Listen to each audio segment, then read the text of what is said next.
Hello, good morning, नमस्कार। सभी का स्वागत है स्पिरिचुअलिटी मैटर्स विद और मेरे चैनल पे। आई होप सब अच्छा कर रहे होंगे अपनी लाइफ में, लाइफ को एंजॉय कर रहे होंगे, बहुत सारा ज्ञान अर्जन कर रहे होंगे और जो हम ज्ञान योग कर रहे थे उसको समझ पा रहे होंगे। आज जो ज्ञान योग से हम टॉपिक उठा रहे हैं वो है माया और मुक्ति के बारे में जानेंगे।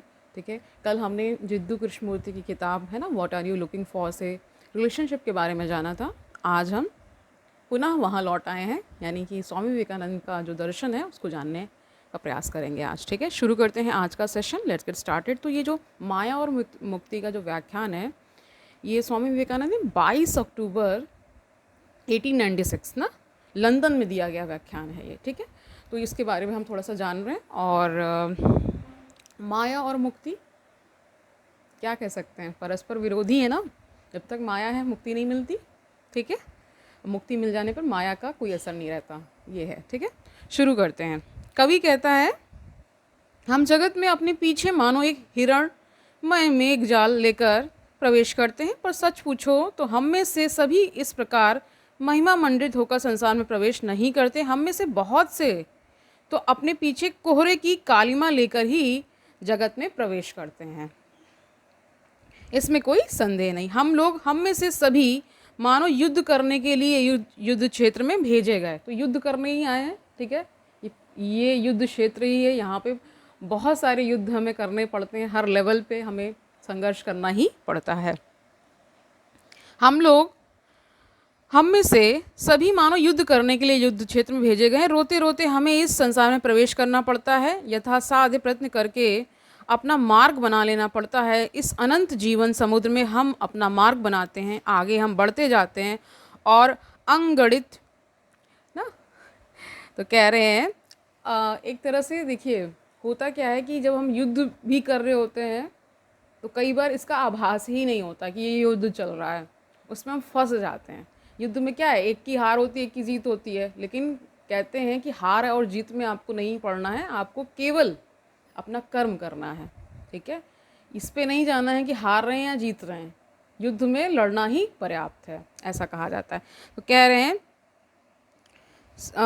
इस अनंत जीवन समुद्र में हम अपना मार्ग बनाते हैं और आगे हम बढ़ते जाते हैं और अगणित युद्ध हमारे पीछे रहते हैं तथा असीम विस्तार हमारे परे।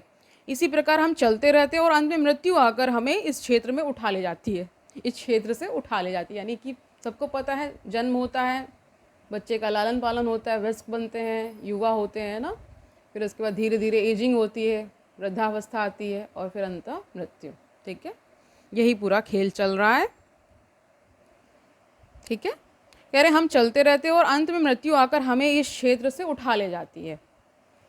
विजयी अथवा पराजित कुछ भी निश्चित नहीं, और यही माया है। ठीक है, बालक के हृदय में आशा बड़ी बलवती होती है। बालकों के विस्फारित नयनों के समक्ष समस्त जगत मानो एक सुनहले चित्र के समान मालूम पड़ता है। वह समझता है कि मेरी जो इच्छा होगी वही होगा, किंतु जैसे वह आगे बढ़ता है वैसे ही प्रत्येक पद पर प्रकृति वज्र दृढ़ प्राचीर के रूप में उसकी भविष्य प्रगति रोध करके खड़ी हो जाती है।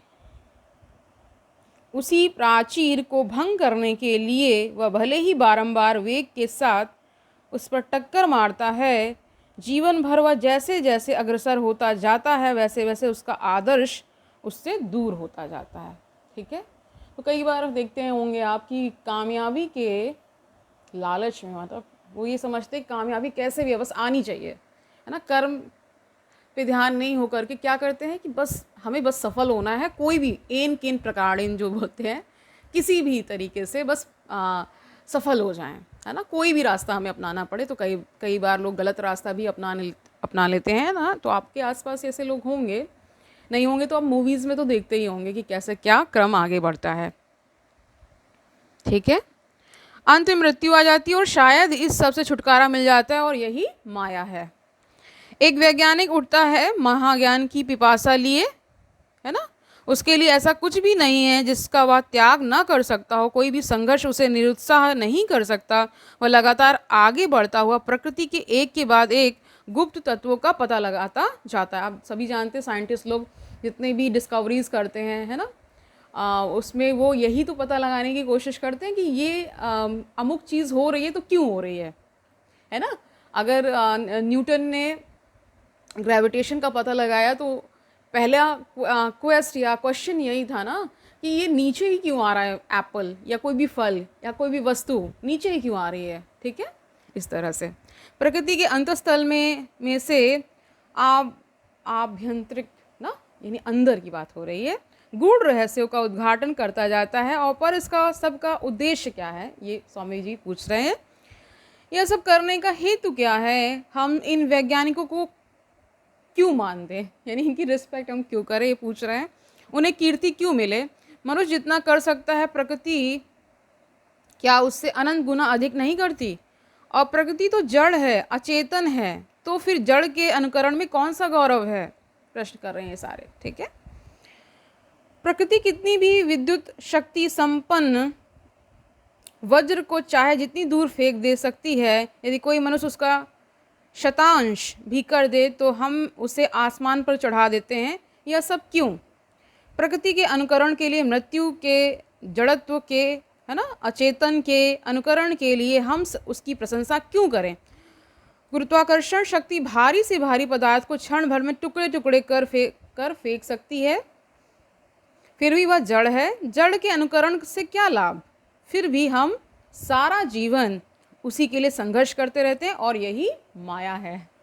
ठीक है, इंद्रियां मनुष्य की आत्मा को बाहर खींच लाती हैं। मनुष्य ऐसे स्थानों में सुख और आनंद की खोज कर रहा है जहां वह उन्हें कभी नहीं पा सकता। युगों से हम यह शिक्षा पाते आ रहे हैं कि यह निरर्थक और व्यर्थ है, यहाँ हमें सुख नहीं मिल सकता, परंतु हम सीख नहीं सकते क्योंकि माया ही है ऐसी है कि लगता है कि सुख मिल जाएगा, है ना, इसलिए ऐसा होता है। अपने अनुभव के अतिरिक्त और किसी उपाय से हम सीख नहीं सकते। हम प्रयत्न करते हैं और हमें एक धक्का लगता है, फिर भी क्या हम सीखते हैं, ये प्रश्न कर रहे हैं। नहीं, फिर भी नहीं सीखते। पतंगे जिस प्रकार दीपक की लौ पर टूट पड़ते हैं, उसी प्रकार हम इंद्रियों में सुख पाने की आशा से अपने को बारंबार झोंकते रहते हैं। देखिए, आपने देखा होगा जब स्पेशली जब बरसात का सीज़न आता है तो आपने देखा होगा रोड्स में या आपके घर के प्रांगण वगैरह में बहुत सारे कीट पतंगे वहाँ पे मरे हुए होते हैं, क्योंकि वो लाइट से अट्रैक्ट होकर के बार बार उसी पे अपने को चोट पहुँचाते हैं, है ना, इसलिए ऐसा होता है और वो अंततः मृत्यु को प्राप्त होते हैं। वही यहाँ पे उदाहरण वो बता रहे हैं। ठीक है, पुनः पुनः लौटकर हम फिर से नए उत्साह के साथ लग जाते हैं। बस इसी प्रकार चलता रहता है और अंत में लूले लंगड़े होकर धोखा खाकर हम मर जाते हैं, और यही माया है। ठीक है, तो ये सब भी माया बता रहे हैं। यही बात हमारी बुद्धि के संबंध में भी है। हम विश्व के रहस्य का हल करने की चेष्टा करते हैं। हम इस जिज्ञासा, इस अनुसंधान की प्रवृत्ति को बंद नहीं रख सकते। ऐसा लगता है कि यह सब हमें अवश्य जान लेना चाहिए, और हम विश्वास ही नहीं कर सकते कि ज्ञान कोई प्राप्त ज्ञान कोई प्राप्त की जाने वाली वस्तु नहीं है। हम कदम आगे जाते हैं कि अनादि अनंत काल रूपी प्राचीर बीच में व्यवधान रूप में आ खड़ी होती है, जिसे हम लांघ नहीं सकते। कुछ दूर बढ़ते ही असीम देश का व्यवधान आकर खड़ा हो जाता है, जिसके अतिक्रमण करने की हमें शक्ति नहीं है। तो यही बता रहे हैं कि अतिक्रमण, देखिए ह्यूमन एग्जिस्टेंस की लिमिटेशंस हैं। वो देखिए कभी भी ऐसा नहीं होगा कि वो प्रकृति के सारे रहस्यों को जान लेगा, ऐसा नहीं होगा। उसका कारण ये है कि रहस्य के अंदर रहस्य छुपा हुआ है। आप कितना भी सोफिस्टिकेटेड, कितना भी एडवांस माइक्रोस्कोप बना लेंगे, क्या आत्मा को देख पाएंगे? नहीं देख पाएंगे। ठीक है, तो ये सब कुछ एक्सेप्शंस हमेशा रहते हैं, और इसीलिए जो प्रकृति और ईश्वर का जो रहस्य है वो बना रहता है ना। कितने करोड़ों साल की देखिए पृथ्वी पर जीवन है, करोड़ों साल से, है ना, नहीं पृथ्वी का एग्जिस्टेंस है ना, फिर उसमें जीवन का लाखों वर्षों का इतिहास है उसका। ठीक है, अलग अलग मत हैं, और डिस्कवरीज़ में कोई ये दावा नहीं करता कि यही अंतिम सत्य है। साइंटिस्ट भी ये कहते हैं कि अभी तक इतना पता चल चुका है, यहीं तक हम मान रहे हैं, और आगे मान लो कोई डिस्कवरी हो जाती है तो उसको हम सत्य मान लेंगे। अभी तक जितना पता चला है उतना हम बता रहे हैं। ये देखिए साइंस इसको एक्सेप्ट करता है, क्योंकि हो सकता है कि आगे जाके बहुत कुछ बदल सकता है। जैसे मान लीजिए आइंस्टीन ने बहुत सारी खोजें की, अब देखिए क्वांटम फिजिक्स कुछ और बता रहा है लाइट को वेव भी बता रहा है, पार्टिकल भी बता रहा है ना। इस तरह के बहुत सारे शोध आते जाते हैं और नई नई थीसिस उनकी, फिर एंटी थीसिस, फिर थीसिस बनती हैं, इस तरह से क्रम चलता है। तो यही ये भी, इस सब को भी स्वामी विवेकानंद जी माया कह रहे हैं, मतलब पूरा जगत जो है माया में बता रहे हैं। ठीक है, समझ गए? आगे क्या बता रहे हैं? और फिर यह सब कार्य कारण रूपी दीवार द्वारा सुदृढ़ रूप से सीमाबद्ध है, हम इस दीवार को नहीं लांघ सकते, तो भी हम संघर्ष करते रहते हैं, हमें संघर्ष करना ही पड़ता है और यही माया है। प्रत्येक सांप, देखिए होता क्या है कि माया, देखिए ईश्वर की, कई लोग ये भी बोलते हैं कि ईश्वर की ही बनाई हुई है ना, उन्हीं का कह सकते सृजन है या माया। देखिए जो ऋषि मुनि और विद्वत जन बताते हैं, जो नहीं है वही माया है ना।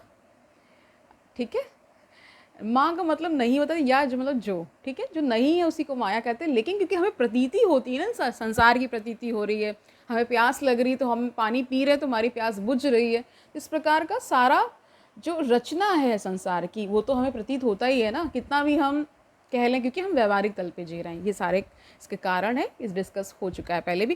कह रहे प्रत्येक सांस के साथ, हृदय की प्रत्येक धड़कन के साथ, अपनी प्रत्येक हलचल के साथ हम समझते हैं कि हम स्वतंत्र हैं, और उसी क्षण हम देखते हैं कि हम स्वतंत्र नहीं हैं, बद्ध गुलाम, हम प्रकृति के गुलाम हैं। अब देखिए वहाँ पे देहरादून में बादल फट गया था ना, और पहाड़ भी टूट रहे थे, पूरी रोड्स मतलब खाई में जा रही थी, पूरा मार्ग, रोड्स है ना, मार्ग जो ऐसे काट कर, पर्वत को काट कर ही तो बनाते हैं ना वहाँ पे मार्ग जो भी बनता है।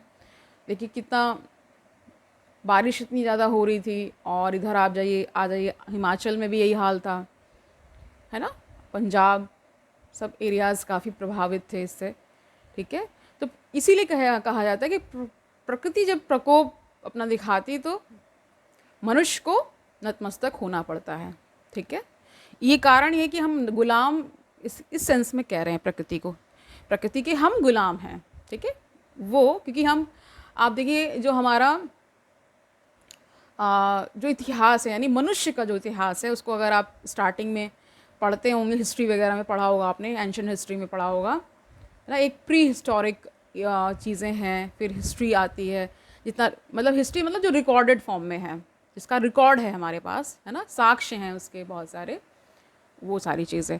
तो जब ऐसी कैलामिटी वगैरह आती है तो देखिए, मान लीजिए अगर मान लीजिए जंगल जल रहे हैं, है ना, अमेरिका लॉस एंजलिस जल रहा था जब आग लग गई थी, तो इतना वाटर ही नहीं वहाँ पे अवेलेबल होगा कि उसको वो कर सके, बुझा सके। लेकिन फिर प्रयास तो किए ही जाते हैं, ह्यूमन प्रयास तो रहता ही है, यानी मानव प्रयास तो करता ही है। लेकिन सबको पता है कि प्रकृति के आगे, यानी नेचर के आगे आपको झुकना ही पड़ता है। ठीक है, तो वही बता रहे हैं, क्या बता रहे हैं, हम प्रकृति के गुलाम हैं, शरीर मन सर्वविध विचारों एवं समस्त भावों में हम प्रकृति के गुलाम हैं, और यही माया है। ऐसी एक भी माता नहीं जो अपनी संतान को जन्मता एक अद्भुत प्रतिभा संपन्न महापुरुष न समझती हो। वह उस बालक को लेकर पागल सी हो जाती है, उस बालक में ही उसके प्राण पड़े रहते हैं। बालक बड़ा होता है और शायद घोर शराबी और पशु तुल्य हो जाता है, जननी के प्रति दुष्ट व्यवहार तक करने लगता है। जितना ही उसका दुर्व्यवहार बढ़ता है उतना ही जननी का प्रेम भी बढ़ता है। लोग इसे जननी का निस्वार्थ प्रेम कहकर प्रशंसा करते हैं। अब देखिए इन्होंने उदाहरण दिया, क्योंकि प्रकृति को जननी भी कहा जाता है, माँ भी कहा जाता है। वैसे यहाँ पे जो सांसारिक जो माँ है, यानी कि हमारा जो रिश्ता होता है, उसमें माँ देखिए बच्चे को जन्म देती है और उसको ही सब कुछ समझने लगती है ना, उसके इर्द गिर्द उसकी दुनिया बन जाती है। वो बड़े होकर भले ही वो कितना दुष्ट हो जाए, पशुतुल्य हो जाए, शराबी हो जाए, लेकिन माँ का प्रेम नहीं कम होता है। ठीक है, यही बता रहे हैं। वह इस प्रकार प्रेम किए बिना रह नहीं सकती। हजारों बार उसकी इच्छा होती कि वह इस मोह का त्याग कर दे, पर वह नहीं कर पाती। अतः वह इसे पुष्प राशि द्वारा आच्छादित कर लेती है और उसी को अद्भुत प्रेम कहती है, और यही माया है। हम सबको भी कह रहे हैं, हम सबको भी यही सब अनुभूतियाँ होती हैं, हम सबका भी यही हाल है। ठीक है, नारद ने एक दिन श्री कृष्ण से पूछा, प्रभु आपकी माया कैसी है, मैं देखना चाहता हूँ। एक दिन श्री कृष्ण नारद को लेकर एक मरुस्थल की ओर चले। बहुत दूर जाने के बाद श्री कृष्ण नारद से बोले, नारद मुझे बड़ी प्यास लगी है, क्या कहीं से थोड़ा सा जल ला सकते हो? नारद बोले, प्रभु ठहरिए, मैं अभी जल लिए आया। या कहकर नारद चले गए। कुछ दूर पर एक गांव था। नारद वहीं जल की खोज में गए। एक मकान में जाकर उन्होंने दरवाज़ा खटखटाया। द्वार खुला और एक परम सुंदरी कन्या उनके सम्मुख आकर खड़ी हुई। उसे देखते ही नारद सब कुछ भूल गए। ठीक है, भगवान मेरी प्रतीक्षा कर रहे होंगे, वे प्यासे होंगे, हो सकता है प्यास के से उनके प्राण भी निकल जाए। ये सारी बातें नारद भूल गए। सब कुछ भूलकर वे उस कन्या के साथ बातचीत करने लगे। उस दिन वे अपने प्रभु के पास लौटे ही नहीं। दूसरे दिन वे फिर से उस लड़की के घर आ उपस्थित हुए और उसे बातचीत करने लगे। धीरे धीरे बातचीत ने प्रणय का रूप धारण कर लिया। तब नारद उस कन्या के पिता के पास जाकर उस कन्या के साथ विवाह करने की अनुमति मांगने लगे। विवाह हो गया। नव दंपति उसी गांव में रहने लगे। धीरे धीरे उनके संतानें भी हुई। इस प्रकार 12 वर्ष बीत गए। इस बीच नारद के ससुर मर गए और वे उनकी संपत्ति के उत्तराधिकारी हो गए। पुत्र, कलत्र, भूमि, पशु, संपत्ति, ग्रह आदि को लेकर नारद बड़े सुख चैन से दिन बिताने लगे। कम से कम उन्हें तो यही लगने लगा कि वे बड़े सुखी हैं। इतने में उस देश में बाढ़ आई। रात के समय नदी दोनों कगारों को तोड़कर बहने लगी और सारा गांव डूब गया। मकान गिरने लगे। मनुष्य और पशु बह बहकर डूबने लगे। नदी की धार में सब कुछ बहने लगा। नारद को भी भागना पड़ा। एक हाथ से उन्होंने स्त्री को पकड़ा, दूसरे हाथ से 2 बच्चों को और एक बालक को कंधे पर बिठाकर वे उस भयंकर बाढ़ से बचने का प्रयत्न करने लगे। कुछ ही दूर जाने के बाद उन्हें लहरों का वेग अत्यंत तीव्र प्रतीत होने लगा। कंधे पर बैठे हुए शिशु की नारद किसी प्रकार रक्षा न कर सके। वह गिरकर तरंगों में बह गया। उसकी रक्षा करने के प्रयास में एक और बालक, जिसका हाथ वे पकड़े हुए थे, छूटकर डूब गया। निराशा और दुख से नारद आर्तनाद करने लगे। अपनी पत्नी को वे अपने शरीर की सारी शक्ति लगाकर पकड़े हुए थे। अंत में तरंगों के वेग से पत्नी भी उनके हाथ से छूट गई और वे स्वयं तट पर जा गिरे एवं मिट्टी में लोटपोट हो बड़े कातर स्वर से विलाप करने लगे। इसी समय मानो किसी ने उनकी पीठ पर कोमल हाथ रखा और कहा, वत्स, जल कहाँ है? तुम जल लेने गए थे ना? मैं तुम्हारी प्रतीक्षा में खड़ा हूँ। तुम्हें गए आधा घंटा बीत चुका। आधा घंटा? नारद चिल्ला पड़े। उनके लिए तो 12 वर्ष बीत चुके थे और आधे घंटे के भीतर ही ये सब दृश्य उनके मन में से होकर निकल गए और यही माया है। ठीक है, तो आप समझ पा रहे हैं कि क्या भगवान की माया है। ठीक है, आधे घंटे का समय 12 वर्ष नारद को पता चलता है। तो आज के लिए इतना ही रखते हैं। इस पूरी कहानी से जो नारद और भगवान विष्णु के बीच जो ये पूरी है, यानी इसके माध्यम से भगवान ने बताया है कि मेरी माया कितनी प्रबल है और इसीलिए संसार में मनुष्य इतना आसक्त हो जाता है, क्योंकि माया ही इतनी प्रबल है। ठीक है, तो इसका बाकी बचा हुआ पोर्शन हम आगे जानेंगे। आई थिंक 2-3 दिन में कंप्लीट हो जाएगा। माया और मुक्ति को हम जान रहे हैं। देखिए, जो कहानियाँ होती हैं, जो उनमें एक संदेश होता है। ठीक है, अगर आप माया को जान रहे हैं तो आप ये भी जान रहे होंगे कि माया के अंदर ही सब कुछ है। ठीक है, यानी जितना आप सोच सकते हैं इस चराचर संसार को, पृथ्वी को, है ना, सब कुछ जो जितने क्रियाकलाप हो रहे हैं सब क्या है? मायामय है। ठीक है, इसीलिए कहते हैं कि जब आप भक्ति को अपनाते हैं, यानी भक्ति योग करते हैं, तो भगवान को सब सौंप देते हैं और उन्हें मायापति कहा गया है, तो वो ही आपको इस माया से निकाल सकते हैं। अदरवाइज़ किसी का इतना सामर्थ्य नहीं है कि आपको इससे निकाल पाए। इसीलिए भगवान को पुकारते हैं भक्तजन, जब वो किसी समस्या में पड़ते हैं या वैसे भी हम निरंतर भगवान की याद में रहते हैं। तो ऐसा इसलिए करते हैं क्योंकि भक्त जो है भगवान के बिना नहीं रह सकता, इसलिए ऐसा होता है। तो आज के लिए इतना ही रखते हैं। कल मिलते हैं, तब तक आनंद से रहिए, सुखपूर्वक अपना जीवन व्यतीत करिए, दूसरों को सुखी करिए। और ये भी याद रखिए कि स्वामी विवेकानंद का जो लंदन में दिया व्याख्यान है माया और मुक्ति पर, वो हमें दिव्य ज्ञान से प्रकाशित कर रहा है। हमें माया और मुक्ति का जो संबंध है, और या कह सकते हैं उसके बारे में जो कुछ कहा गया है, उसको हम जान रहे हैं। और स्वामी विवेकानंद का नाम विश्वविख्यात है। इन्हें कह सकते हैं कि बच्चा बच्चा जानता है। हमारे देश में तो जानता ही है, विदेशों में भी इनका नाम बहुत ही प्रख्यात रहा है। ठीक है, कल मिलते हैं, तब तक के लिए हरि ओम तत्सत।